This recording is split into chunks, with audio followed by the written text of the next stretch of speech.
दोस्तों, मैंने अपने पहले वीडियोस में बताया कि आदिशक्ति प्रजापति की आराधना से प्रसन्न होकर उनकी मनोकामना पूर्ण करते हुए उनके यहाँ जन्म लेती है। अब आगे इस वीडियो के माध्यम से मैं बताऊंगी कि कैसे सती शिव के नाम से परिचित होती है और कैसे शिव के प्रति सती की आसक्ति बढ़ती जाती है। सती को कैसे एहसास होता है कि वो शिव के बिना अधूरी है। आइए वीडियो को शुरू करते हैं।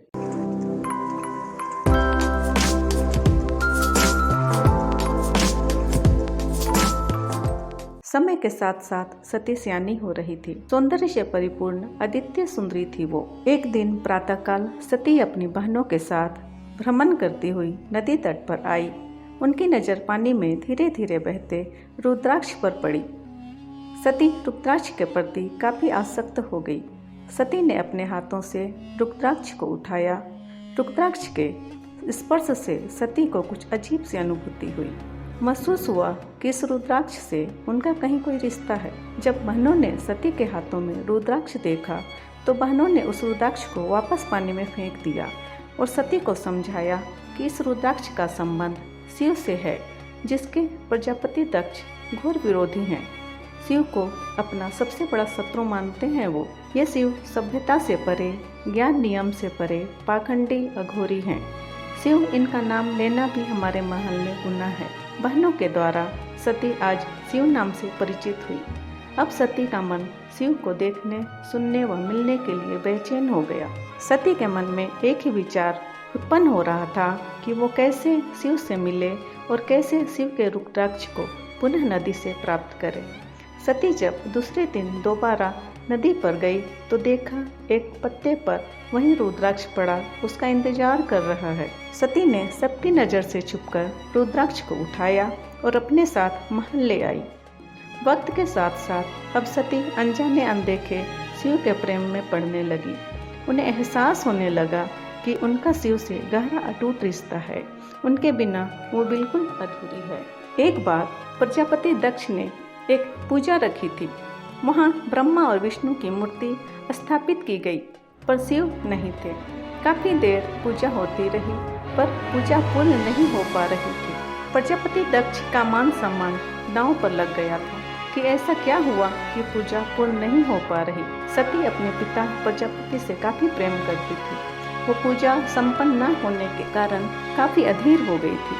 तब एक शिल्पकार ने सती से कहा, शिव की प्रतिमा पूजा में न होने के कारण पूजा संपन्न नहीं हो पा रही है। शिव को उनके स्थान पर यदि विराजमान किया जाए तब विष्णु पूजा स्वीकार करेंगे और पूजा पूर्ण होगी। शिल्पकार ने एक शिवलिंग सती को दिया और सती ने सबसे छुपकर ब्रह्मा विष्णु के पास शिवलिंग को रख दिया। पूजा संपन्न हो गई। अचानक प्रजापति की नजर शिवलिंग पर पड़ी। अत्यंत क्रोधित होकर चीखे, किसने किया यह अमर्यादित कार्य? कौन है? मेरे समक्ष आए। सती डरती डरती पिता के समीप पहुंची। सती को देख प्रजापति का क्रोध 7वें आसमान पर पहुंच गया। चीख कर बोले, सती, तुम्हें ऐसा लगता है कि पूजा इस शिवलिंग के कारण संपन्न हुई है? इतना विश्वास है उस पाखंडी शिव पर, तो बुलाओ उसे।